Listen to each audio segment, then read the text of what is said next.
Okie dokie. Hello, everyone. Thank you for joining.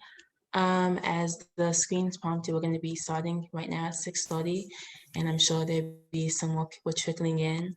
But to get started, my name is Tatiana Joseph Saunders. I'm an EcoRep, and this is the plastics panel. And the way that this is going to work, we're going to have introductions of all our panelists, and then we're going to ask some questions that we've already created, and then we'll have a Q&A open for any attendees. And if you do want to have a question if you have any questions throughout the panel, feel free to put them into the Q&A box and they'll be addressed at the end. So to start off, the Georgia Southern EcoReps are student leaders who raise awareness about ecological issues, encourage environmentally and socially responsible behavior throughout the university, and we plan events and activities to get students involved and also faculty and staff. And if you're interested in joining, feel free to email sustainability@georgiasouthern.edu for more information. So as I mentioned today, we are having a conversation about plastics with different perspectives and expertise in different spaces in the plastics world. We have three diverse panelists, and each represent how plastics are defined within the industry, small businesses, and research. So that's kind of my introduction spiel. And if you are concerned about attendance verification, if you're here for a class or extra credit, you will have to stay through the Q&A session, and those emails will be sent out to your professors tomorrow by Cami. And yeah, to start off, we're going to go to one of our panelists, John Cook. John Cook began Borough Recycling in January of 2019 as a response to the Bullitt County ceasing its collection of plastic recyclables. Since then, John has worked to develop equipment and the methods for converting plastics and glass into useful products for landscaping and construction. Borough Recycling currently services over 250 households and businesses in Bullitt County and collects/processes around 1,000 pounds of plastic and glass per week. The company is entering a phase of expansion in 2021 as preparations are made for a new facility, aggressive advertisement, and satellite locations. Next panelist is Dr. Lauren Matthews. Dr. Lauren Matthews is a lecturer in the biology department on the Statesboro campus. Her research focuses on coastal water quality and the influence it has on phytoplankton. She has been studying the Satilla Estuary near Brunswick, Georgia since 2014 and began investigating microplastics there in 2018. And we will have more information on what microplastics are for anyone wondering in the attendees. So our last but not least panelist, Kara Pachiro. She's the Vice President of Communications and Public Affairs for the Association of Plastic Recyclers, APR. And Kara Pachiro is responsible for overseeing the implementation and promotion of technical, educational, market development, and legislative efforts and programs. She is responsible for the overall management of APR internal and external communications, media relations, conferences, and programs. So now that we know a bit more about our panelists today, I'm going to start off with Kara Pachiro asking to just give a quick rundown of plastics and recycling process, and specifically how plastics are made for anyone who may not know all the details. Sure. So as some people may know already, but maybe some people don't, plastics are made from crude oil. And that is quite a process to get that crude oil out of the ground. It does, although plastics are very necessary, the whole process to extract them from our planet can have quite a toll on the environment. And that's a huge part of what I do, is to talk a lot about how we can reuse those plastics and recycle them. So how the recycling process works is pretty basic. You take your plastics and other recyclables and you put them in your curbside recycling bin. Some people may not have curbside, and there are other types of programs too. You can take them to drop off, and some states also have deposit programs where you take your bottles and different things back to a store. If you want to recycle your bags and other types of wraps that go around different products, those are also store take back. From there, they go to a material recovery facility, or what we call it in the recycling world, a MRF. And there they separate all the different materials. Plastics go one way, paper, different types of metals. They all are separated at a MRF, and then plastics are further sorted into different bales of types of plastics. The most common that many of you probably know are number one, that's called PET. Those are, water bottles, soda bottles, and also other products like dish detergent and things like that. Number two is called HDPE plastics. Those are like laundry detergent, sometimes your shampoo, conditioner, things like that. And probably the next common one that most people recognize is a number five, that's polypropylene or PP. And things like yogurt tubs, butter tubs, and also some shampoo and conditioner are made out of number five plastics. So from there, recyclers or reclaimers purchase those bales. They break them apart. They go through a very stringent cleaning process, and they take out further contaminants. They shred those, the plastics down, they melt them, and then they are made into a pellet, which is then sold to manufacturers, consumer brand companies to make new products. Sometimes there are products that are made with 100% recycled plastics, which is, plastics that come from that process that I just talked about. A lot of times there's a combo of what we in the industry refer to as virgin resin, which is what I talked about that is made from oil. And then a lot of times there's a combo of a certain percentage of new plastic or virgin resin and recycled plastic. Thank you so much for that. So as you mentioned, recycling, one of the first questions we have for you is what challenges do you face when promoting recycling? And that could be promoting within any group. Sure. So I'm sure many people are aware, again, that there are a lot of challenges with recycling. In my world, one of the big challenges with promoting recycling is battling negative media and misconceptions. We see lots of articles in the news and other publications that say recycling doesn't work, recycling isn't really happening when it is.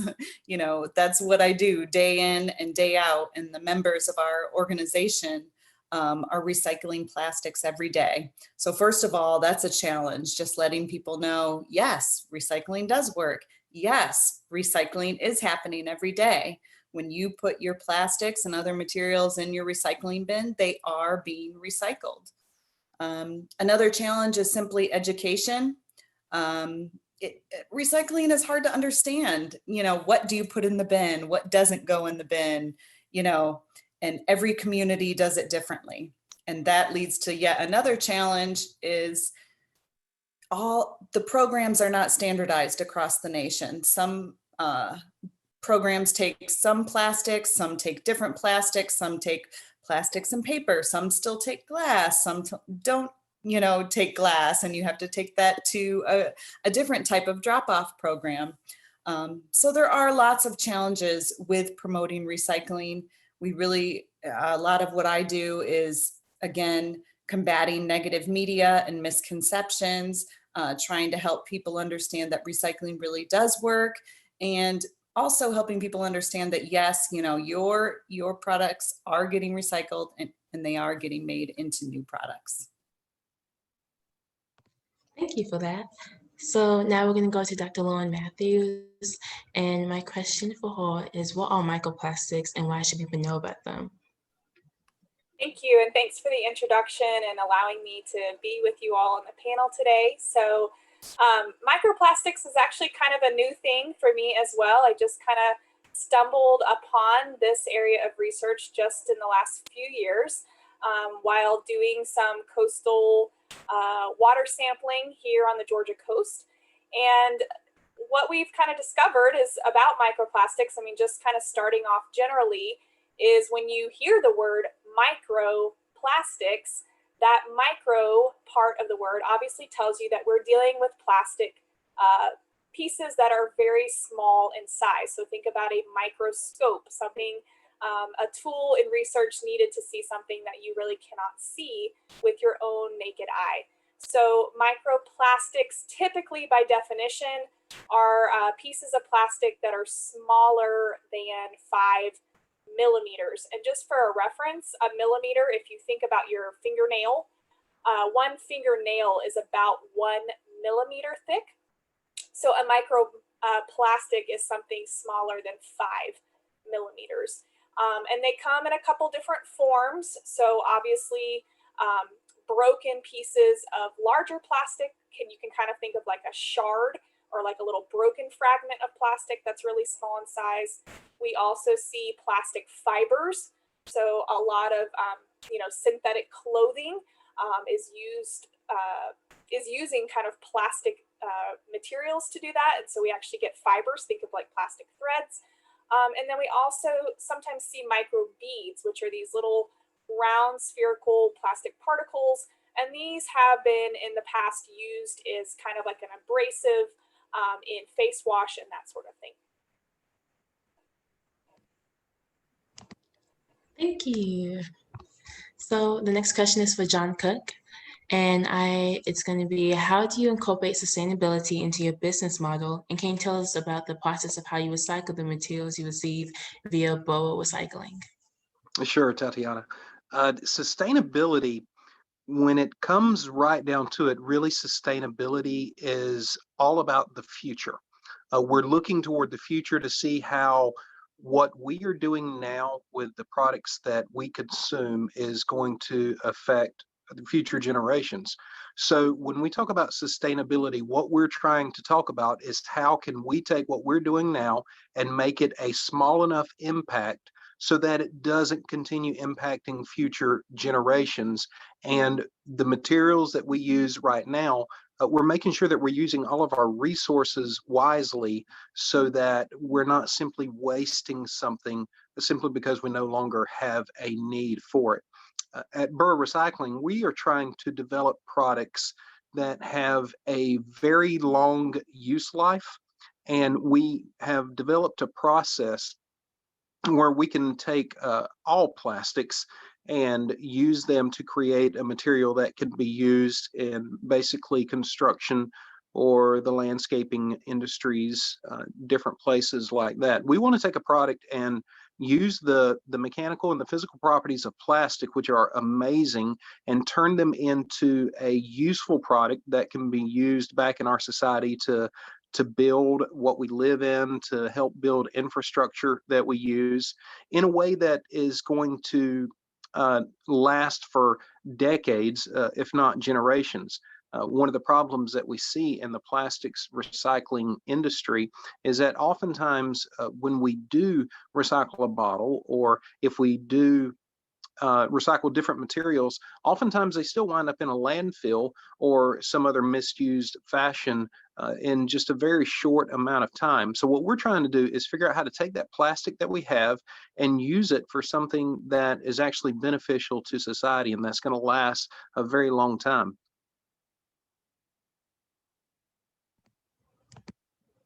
Thank you. Just a reminder to all the attendees that if you do have any questions, feel free to put them into the chat. And so for our next question, we'll go back to Kara, and we're going to be talking about the extended producer responsibility. And do you support the extended producer responsibility? And if so, how should it be included in the recycling process? But also we recognize that there's no one definition, so feel free to elaborate on that. And Sure.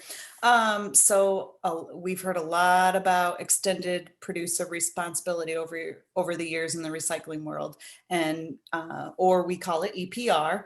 And basically what that is making the producer of products responsible for taking care of them on the back end. So that, just as a simple example, a company like Procter & Gamble that makes laundry detergent, they would somehow help and be responsible for taking care of that laundry detergent on the back end for the recycling process. So as you can imagine, there is no one definition for EPR. Being responsible for that product can take many, many forms. Of course, we support EPR. My organization, we have a lot of position statements that we come out with where we take a formal position on legislation or things like EPR. We don't have a formal position quite yet on EPR just because there is no exact definition of EPR. One thing that we do have a position on that could be considered a major component of EPR is something called mandated recycled content. So that means that companies are required by law to include a certain percentage of recycled plastics or other materials in their products. We just saw, which we are very excited about. My organization was quite involved with getting this legislation passed in California. It's the first bill of its kind in the United States where recycled content will be required in plastic bottles. The bill was just passed, and it will take what we call a ladder effect. So a certain percentage will be required by 2025, and then they will up that percentage by 2030, and then up it again by 2035. And the reason they do this is to make sure that there's enough supply.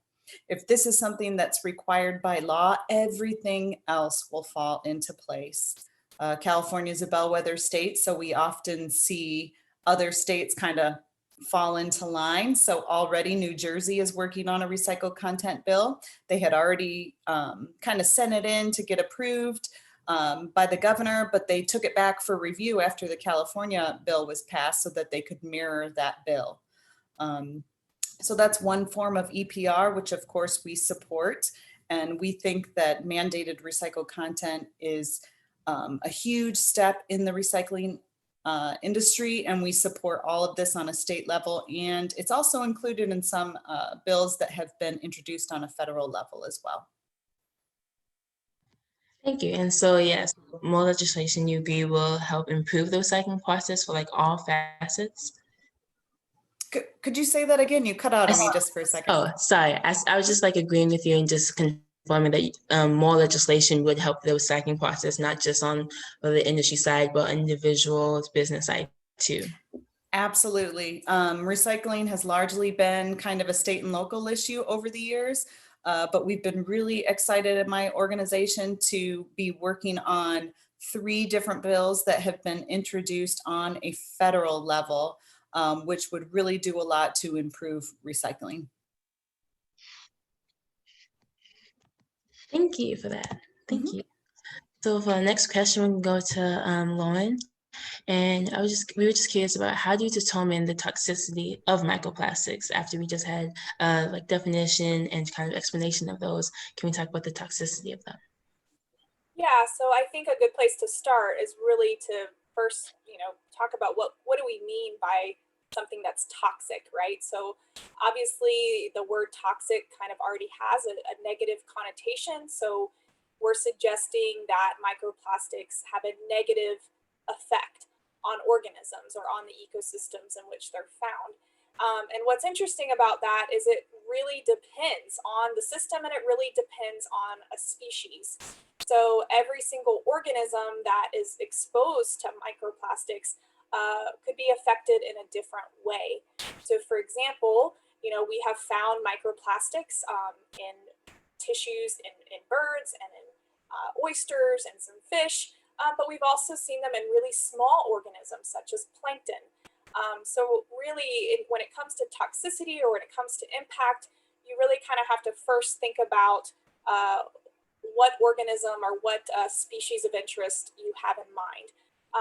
But another reason that we need to think about toxicity has to do with the fact that these pieces of plastic, these very small microscopic pieces of plastic, even though they might seem so small that they're not a big deal, they actually can be carriers of other types of toxins that may be in the water. So for example, if there is chemicals in the water or metals in the water, those things can actually bind to and attach to these little pieces of plastic and therefore be transported throughout a system, and then obviously can be taken up by an organism that takes it in as food. So when it comes to determining the toxicity, it really comes down to one, identifying if toxins are actually present and thinking about what you mean by that word toxin. And then obviously focusing your research on perhaps a certain species that you want to examine that, or if you just want to see if they are present in the water, just in general, with not really thinking about an organism that might be affected by it. Thank you. So our next question is going to be for John. And how has the general public been engaged with your business, whether that's participation and an increase or decrease given the pandemic? And what plans do you have to improve engagement? The public has been very supportive of what we are trying to do here in Statesboro. However, it is a small percentage of the public who is actually actively involved in recycling. What we're trying to do, though, is we're trying to get the cost of the services that we provide low enough to make it more feasible for more of the public to use our service. Most people we talk to understand the need for recycling and believe that it could be beneficial. So our task right now is to get our procedures effective enough and efficient enough that we can lower the cost to be able to offer recycling to more people on a regular basis. And in between now and then, until we're able to do that, we do have events that we have periodically where we try to encourage the community to just bring their recycling to an event location and drop it off for free. We try to help every time a school is interested in recycling, we go above and beyond to try and do everything we can to help them with the discounted rates, so that they can really start teaching this next generation of children the importance of recycling, because it is the generation that's in school right now are the ones who are actually going to make the differences that we really need to see in the future. So we want to see what we can do to educate as many of those everything from elementary age up to college age students as possible, and to be able to impact the community in a way where we can offer this service at a cost low enough to really be able to engage more of the community. Thank you. I think that focusing on education within the community, no matter the age, is really helpful for like all facets of sustainability. So yeah. So our next question is for Kara. And what is the biggest challenge of decreasing contamination in cities and communities? Since we talked about challenges with recycling, kind of looking at a more communal city perspective. Sure. Well, first of all, I think that's another thing about recycling, that there are probably some misconceptions of what does contamination actually mean. So there are kind of different meanings for it. So of course, one form of contamination that people in the community can help with is, don't put wet things in your recycling. Don't put extremely dirty, that are covered in food and things like that in your recycling. It's good to kind of make sure things are dry and clean when you put them in there. On the plastic side, I mean, it goes through such a stringent cleaning process at the recycler or reclaimer that doesn't make a huge difference. But if you put those types of things in your recycling bin, most programs now are single stream, which means you throw all your recyclables together in one bin. So if you put something that's wet or, contaminated with food, it can really have a huge effect on things that are paper or cardboard and things like that. Another type of contamination is just when the wrong thing goes in the bin. So as I mentioned earlier, once your recyclables go to that material recovery facility or the MRF, they are sorted into different types of materials, and the plastics are further sorted into different plastic types. So if a type of plastic, it's supposed to be a number 1 PET bale, which is water bottles and soda bottles mostly. But if other things go in there too, that's a type of contamination. And then a huge type of contamination that a lot of people really aren't aware of is package design. And this is a lot of what I work on at APR. We have a design guide for recyclability, and this is for manufacturers and consumer brand companies. It's a series of guidelines that really let them know how they can design their packaging so that it is truly recyclable, because all kinds of design features can affect how something is recycled. If they put certain types of labels on a package, that can affect recyclability. It can affect it in all kinds of ways. Let's say if the label covers the entire bottle, it might not be able to then be identified as what type of plastic it is, and then it won't go in the right bale when it's being sorted. Let's say you have a plastic bottle with a metal cap on it, and those metal caps often have a little ring underneath them. When those go to the recycler or the reclaimer, that metal can cause all kinds of problems in the recycling process too. So there are really, there are 3 types of contamination, like I mentioned. Really, what the consumer can affect is, put clean and dry things in your recycling. And then there's what happens at the MRF. We need to work to make sure the right things go in the right bale. And then consumers and manufacturers, they need to design their packaging so that it doesn't contaminate the recycling stream with things like labels, inks, metal components, and things like that. Thank you. And yes, I agree. There does need to be consideration on both sides when it comes to recycling. And Absolutely.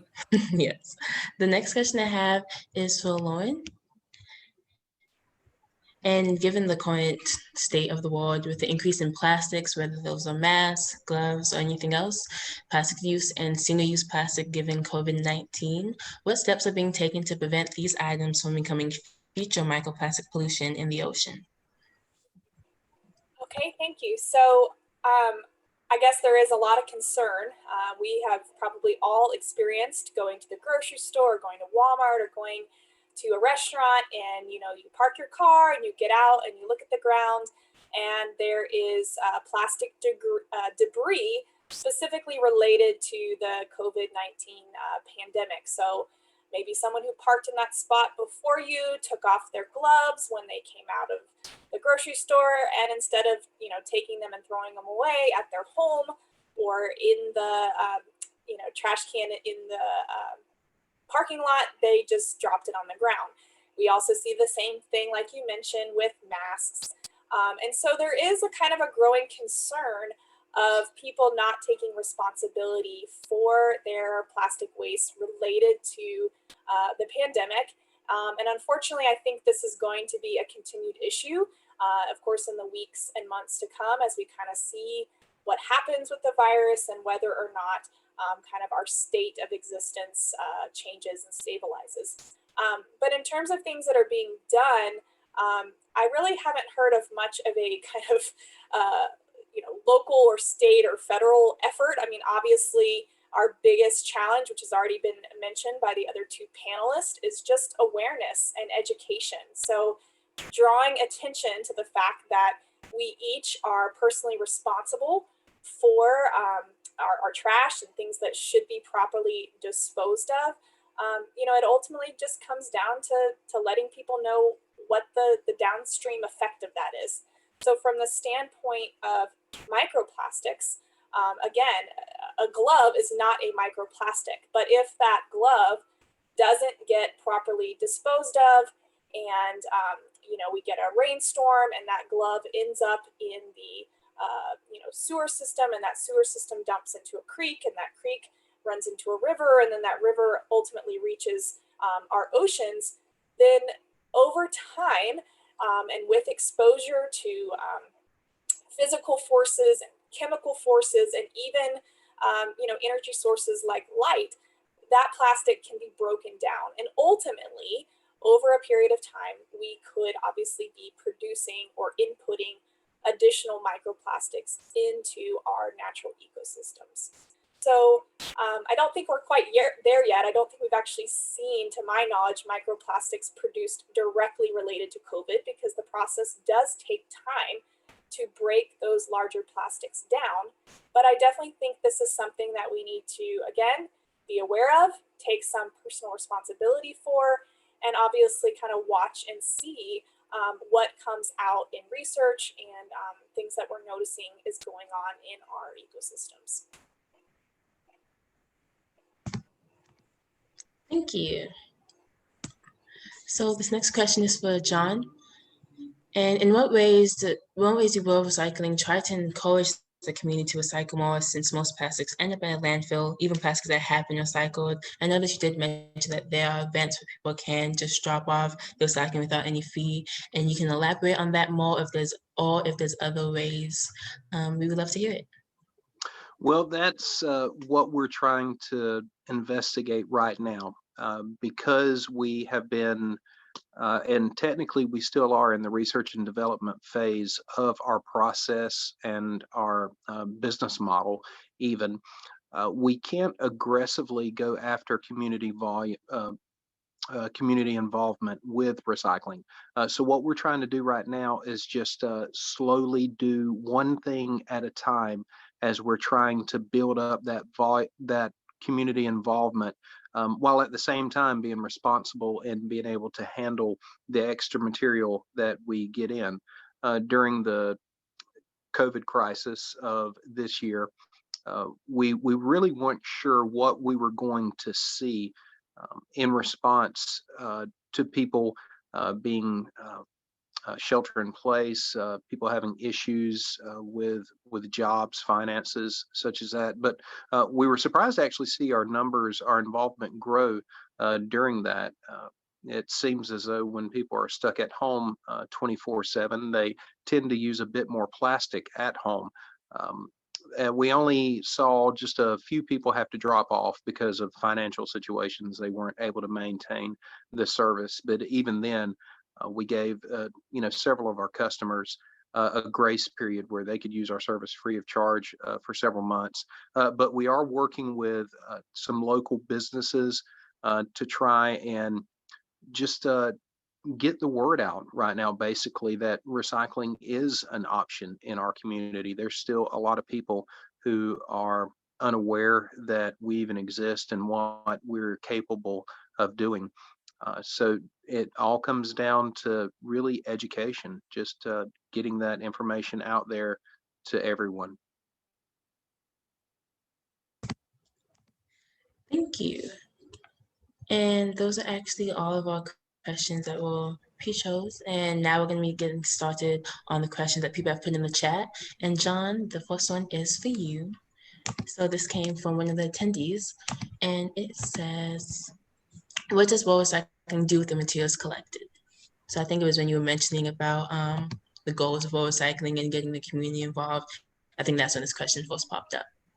So could you repeat the question? I'm sorry.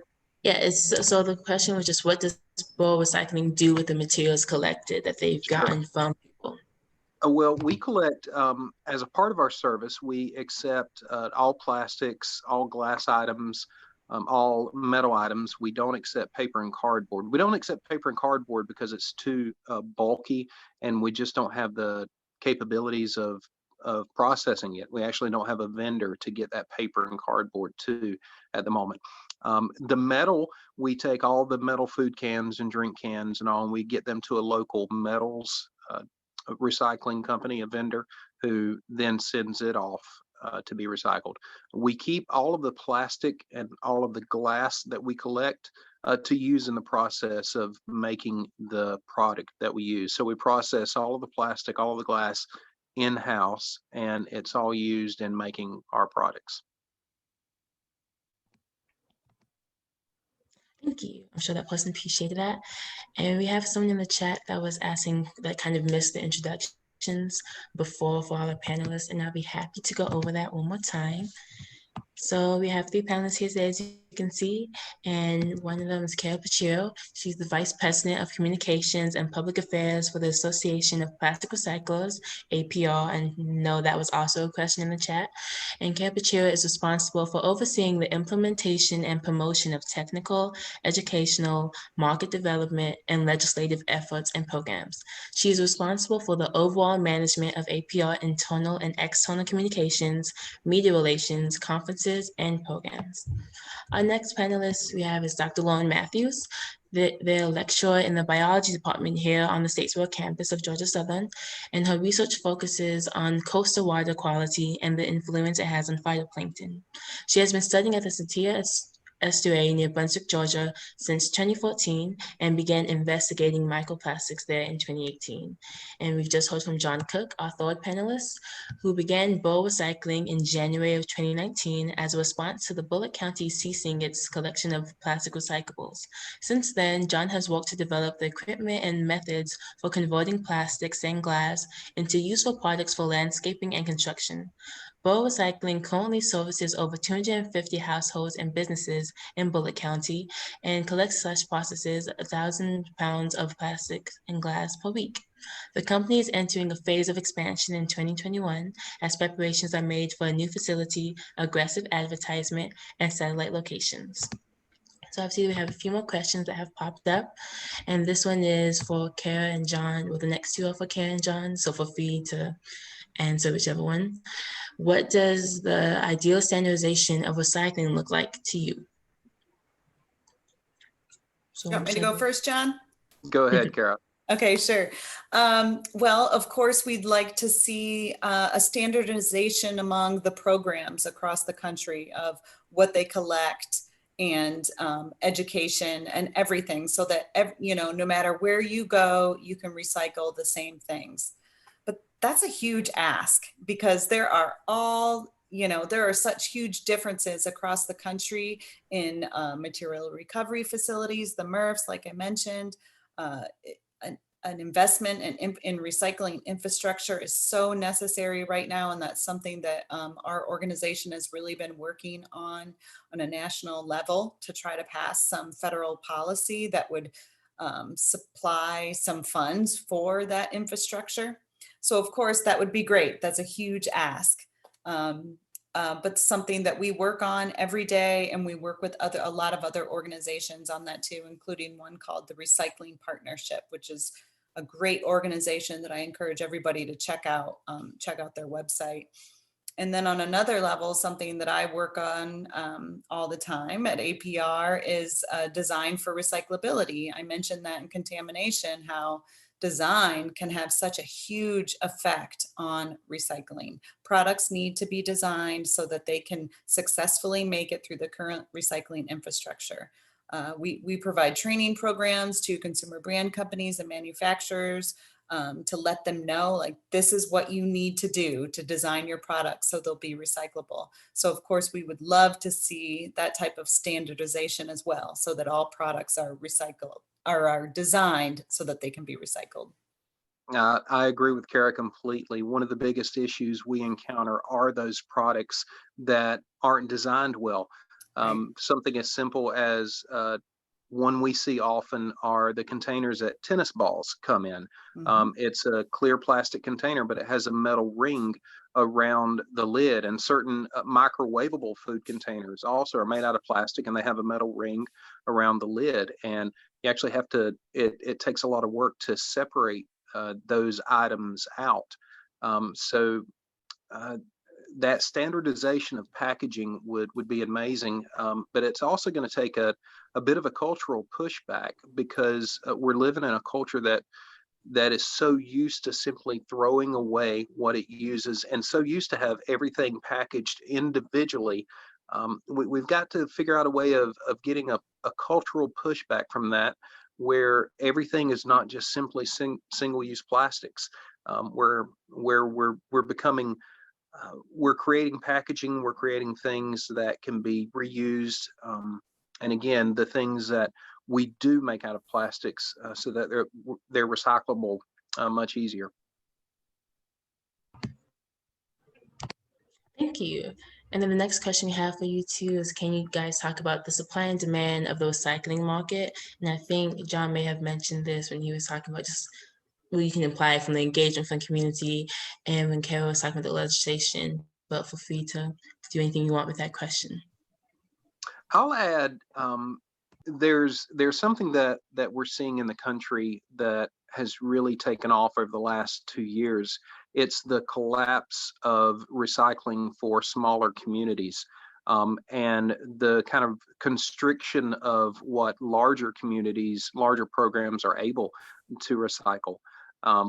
If you live in a larger municipality that has more resources, it's easier to find places to do recycling. But many regions, many of the smaller locations, the communities like Statesboro, just simply do not have the resources to offer the recycling to its citizens. I'm glad that you mentioned that, John, and it's so important when we talk about supply and demand. That's a concept that we often hear with businesses, and recycling is a business. This is what many people just don't understand. They say, oh, well, that's a community service that should be supplied to me for free.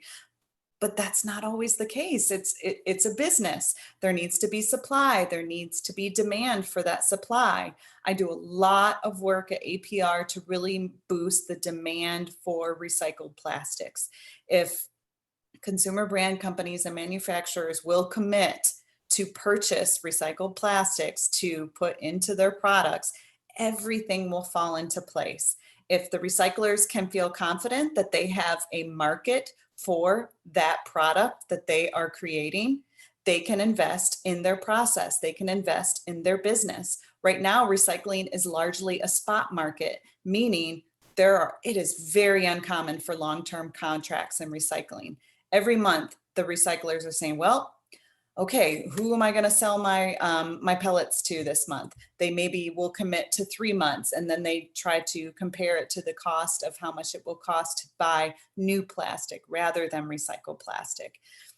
And there's always that comparison, but what we're always trying to really push the message at APR is recycled plastic is essential to a circular economy, which is something that we're always hearing about in the industry. It's just about, products staying in the process rather than going in a landfill. You recycle, they're used again, and then they're put in new products. So go ahead, John. I was just going to say, really, to piggyback off of that, what Kara says is true. It really all comes down to profit and to cost. These communities, simply, plastic is just not worth anything to a community. They can't find anyone to sell their plastics to that they collect, or if they do, they're taking a loss on it, and there's just no market for it. So unless we could find a way of making recycling more profitable for businesses and even municipalities to be able to justify in the cost of the investments, it's going to be difficult to climb this hill. Right. And that's why we always say demand is key in long-term contracts. So that will go right down the system. If a consumer brand company signs a long-term contract with a recycler, they feel confident that they're going to have that market for a certain period of time. So then they will pay more to that community or the material recovery facility for those plastics that are baled up. They say, okay, we can afford it. We know we have this market for a certain amount of time. But there's always this back and forth if that market is uncertain. So supply and demand is so important to recycling. And right now, we're really trying to do a lot to boost the supply, meaning what is put into the recycling process. A lot of the recyclers in the United States, actually the vast majority of them, they can process a lot more material than they currently are. They are not operating at capacity, but they simply can't get their hands on that material.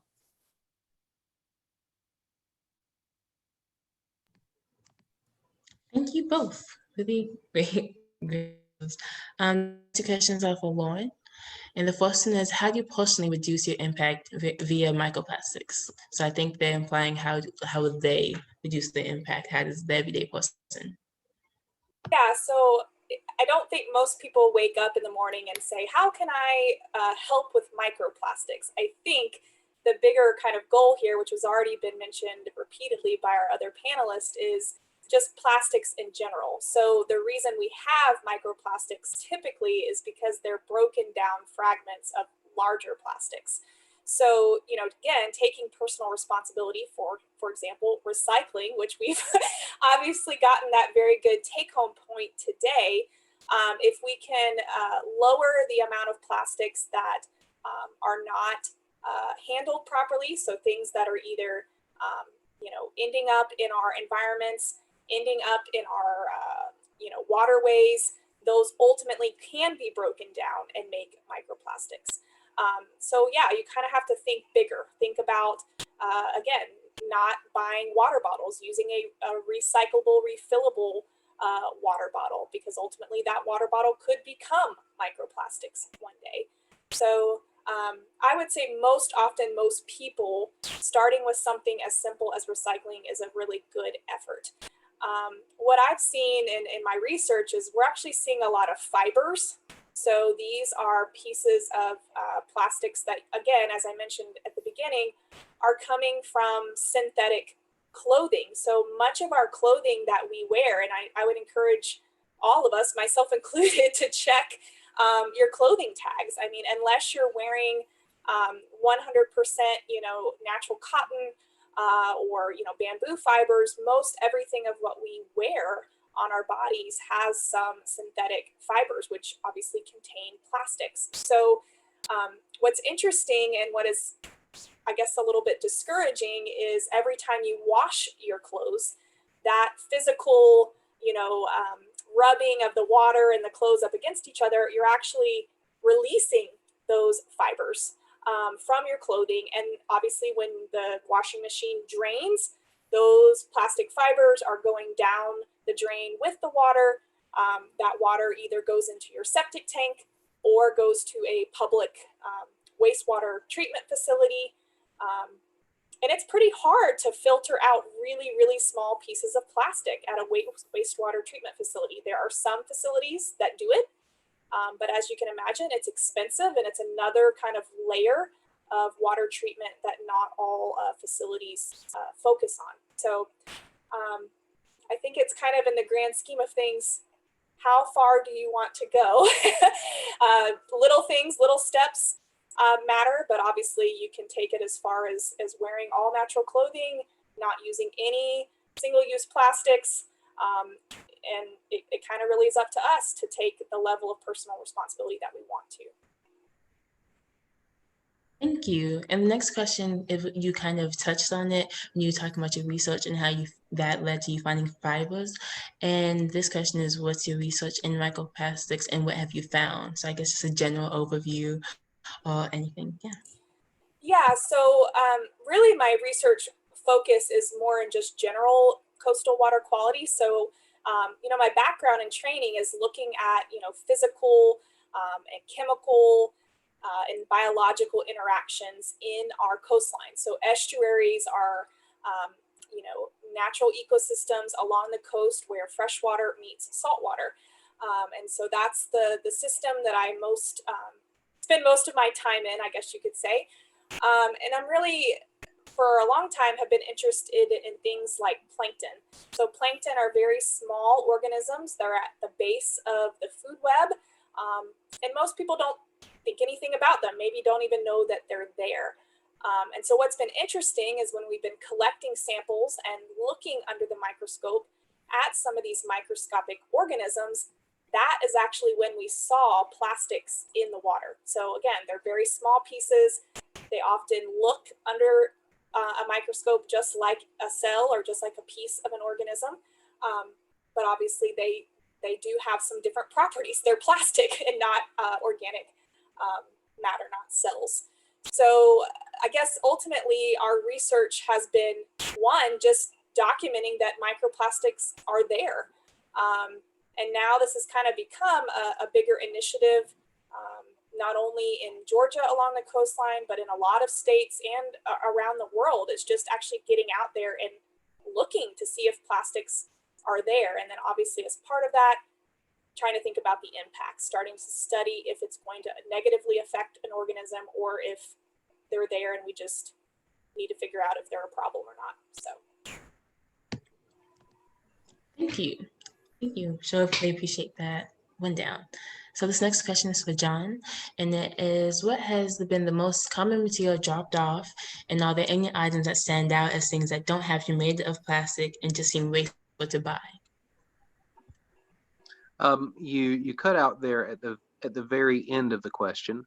Oh, okay, yeah, sorry. So the first one was just what has been the most common material dropped off at Bow Recycling, and the second one is, are there any items that stand out as things that don't have to be made of plastic but just seem wasteful to buy that may contribute to another problem with sustainability? Our most common item we find, what we do is we take care of recycling that comes from households. So if anything is in a home, that's what we get. So we see a lot of water bottles, detergent bottles, food containers, grocery bags, things like that. The thing, gosh, I'm trying to think of something that would be a good example of an item that people throw away. One does not come to mind right off, but if I think of something, I'll chime back in and give you my input on that. Thank you, thank you. I'm sure they appreciate it at any point. So this is kind of, it seems like a question for like anyone. So when one attendee mentioned how their main interest is in the process of bioremediation, and they were curious if anyone on the panel has done any research with this process or anything about it. So I'm not sure bioremediation, if they mean bioplastics or biodegradable plastics. I'm not quite sure. Yes. There was no Ashley, maybe you have. clarification. There's no Okay. clarification. It was just, they just mentioned that as the main interest. Okay, well, I can quickly comment on those two things, and then Ashley, you probably have more than I would say. We've done a lot of work with big consumer brand companies like Coke, whom you may have heard of the plant bottle. And that's where they have developed a type of plastic that is completely bio-based, and it is completely compatible with other types of plastics, which are great. So we definitely encourage that. We think that's great. Biodegradable plastics, there are a lot of misconceptions about those. I often talk about misconceptions when I'm talking about recycling. A lot of times people think that a product can be both biodegradable and recyclable, and that is not true. If something is made with a biodegradable plastic, do not put that in your recycling bin. It is not compatible with the recycling stream. And the most easy example I can share with why that doesn't work is, let's say you put a biodegradable plastic that gets mixed in with other PET bottles. And then those PET bottles are then reprocessed and made into strapping that is holding lumber on a truck going down the highway at 75 miles per hour. And then that plastic might start to biodegrade in the sun. And that is not a strong product holding that wood on that truck, and it can fall off the truck. And we all know what could happen there. So sure, biodegradable plastics, you hear a lot about those, but I just always try to let people know, no, it is not possible to be both biodegradable and recyclable. You will see labeling sometimes that says it is both. That is not true. We have worked on a lot of legislation that has been passed in several states that makes it illegal to put that on your label. A lot of the biodegradable companies try to push that and say, sure it is, sure it's recyclable, but it's not, and it can be very dangerous. So I can just add on to that with a little bit more information about bioremediation. So typically we think of bioremediation as using biological organisms. So thinking of a species, thinking of an organism that can be used to remediate or to solve ecological problems. So there's a lot of examples. You can think of organisms that can, filter air or can filter water. And so in terms of my area of research, I know that there has been some efforts to investigate different species that might be able to break down plastics. So for example, if you kind of think about organisms that have the ability to break down food, like think of a fungus. So fungi are known for being decomposers. So, perhaps if we can find and investigate a type of fungus that when put into, for example, or working in conjunction with a wastewater treatment facility, maybe that fungus can actually help break down some of those plastics that are not being captured by the filtration system. Bacteria also have a pretty strong history of being used to break down kind of human problems. A very common example of this is when we had the really big Deepwater Horizon oil spill. There was a lot of research out there about how bacteria naturally occurring in the oceans were actually helping with the breakdown of the oil. So I definitely think it's an area of research being explored. It's not something that I personally have looked into, other than just knowing that it's out there, and it's definitely a really cool idea that hopefully we'll be able to push forward with in the future. Thank you both for that. So this next question, we talked about the supply and demand of recycling and getting the public to be more like excited and willing. But this question is asking about how do you increase the demand for recycled products? So kind of after they've already been through the process, like let's say at bowl recycling or something else. If anyone would like to take this question, how do you increase the demand for recycled products within communities? Sure, I can answer that with a couple things. One huge message that we push out at APR is to buy recycled. And when I say buy recycled, we say recycling doesn't end in the bin. Sure, you're recycling when you put your bottle in the bin to be recycled, but it's also important to buy products that are made with recycled plastics and other materials. So if those brand companies see like, okay, our consumers are really interested, they want to buy products made with recycled plastics and other materials. And we have seen with all kinds of national surveys that people really, they want to help the environment. They want to buy products that are made with recycled materials. So that's one thing that anybody can do. Simply buy products that are made with recycled plastic. Look for those labels that say made with post-consumer content or made with recycled material, made with recycled content. And then on the other end of the spectrum, we have all kinds of programs to try to boost demand on that consumer brand level. We have one big campaign at APR. It's called the Recycling Demand Champions campaign. And it's very simple. Companies sign a commitment that they will buy more recycled material in the coming year. And it's a year-long commitment. We've had many that have signed it for year after year after year. They just have to increase the amount of recycled plastic that they purchase. And they can do this in a few different ways. They can do it where they manufacture a product that's made with recycled plastic. And let's say they already manufactured that product before their commitment. All they have to do is sign the commitment, and then they increase how much recycled plastic is in there. Another one is they come up with some sort of new innovation or product that is made with recycled plastics, brand new.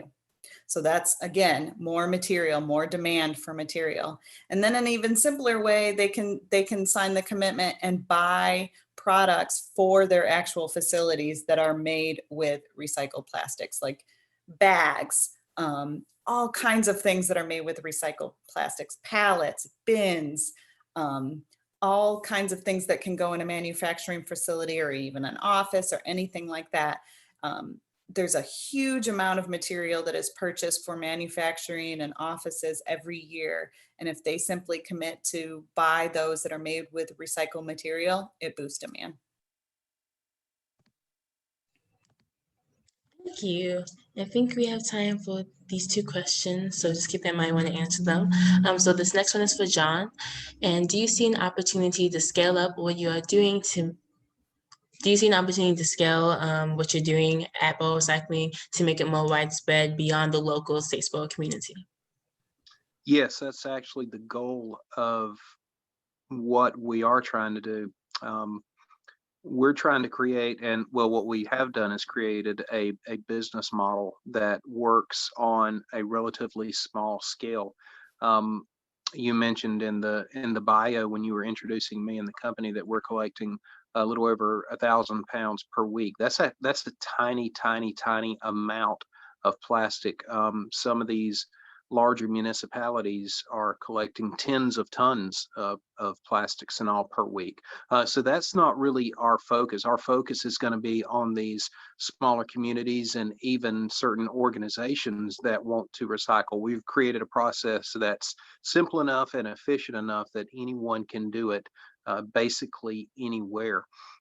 So we're actually beginning to talk to a couple of other communities here in Georgia where we're hoping to do a satellite location beginning next year, and then begin branching out into these other communities across the country that simply don't have access to any recycling whatsoever.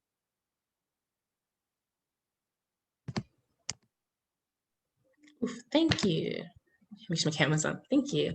So this next question, it's pretty broad. So once again, feel free to anyone to take it.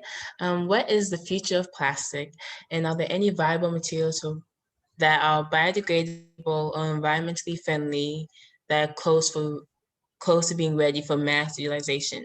So those are two very different questions. And so one panelist wants to talk about the future of plastic, and another wants to talk about mass utilization of certain materials. Feel free to. But I think that will be the last question of the panel.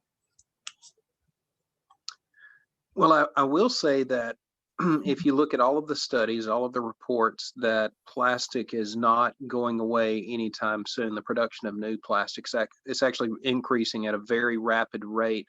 And depending on what study you look at, some indicate that it could go up as high as at least 4 times the amount by the year 2050 in the United States. So we have to begin looking at how to kind of rein in those numbers. And what to do with not only the plastic we're going to produce in between now and then, but what to do with the plastic that we already have produced that we're beginning to, try and pull out of our environment, and eventually do some reclamation products where we're actually taking the plastic waste that we've produced in the past and reclaim it into a usable product. I would agree. Plastics are not going away. I mean, they're essential in all kinds of ways. They provide a lot of benefits, to society. I mean, packaging is necessary in many ways, but so at APR, we like to think the future of plastic is recycling. We need to make sure that products are designed so that they can be recycled. And we need to work on recycling infrastructure and education so that we improve our infrastructure so that those programs can be standardized across the nation. Everybody learns the same thing in every community. Everything is taken, the same types of products are taken in those communities. So that's what we really hope, to see as the future of recycling. If we can just make sure that those products are recycled, so many problems can be solved with plastics. And I will say we do need to, while we're optimistic about certain products that are being developed, the biodegradable plastics and all, we have to understand that those are going to come at a cost as well. Some of those we recognize now. Some of the biodegradables perhaps aren't quite as wonderful as they appear to be, but there's probably some unforeseen issues that are going to rise as a result of that. But as long as the public has a desire for products to take the place of plastics, eventually we'll get there, because that really is what's going to drive the market, is demand. Right. And if there's not demand enough for a new product, then there has to be demand enough to make recycling feasible and functional in as many places as possible. Right. And there's so many problems with biodegradable plastics. People think if they, throw a biodegradable plastic in their trash that then goes in the landfill that it will biodegrade, but really that's not really the case. It's not going to biodegrade in a landfill. It has to be in a very specialized environment to actually biodegrade, and it does take quite some time. Just like I mentioned with recycling, I'm always talking about the misconceptions. There are a lot of misconceptions about biodegradable plastics too. And we really like to push that rather than biodegradable plastics, really working on recycling is what we need to do. And I was just going to kind of add in a point, if we have a moment, is, I think historically as a society, we have operated in a very reactive mindset.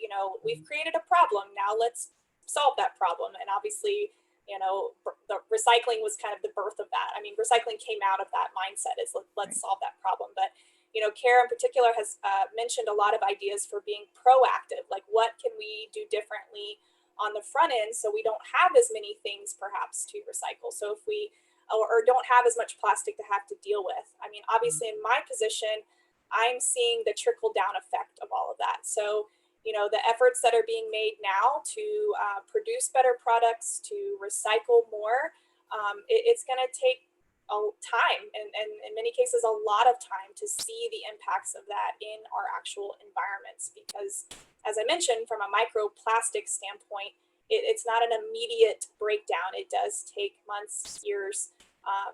And so we could be dealing with this for long after our efforts are seen at the recycling level or at the way we handle our waste. We're going to still have to do some cleanup in our actual natural ecosystems. So.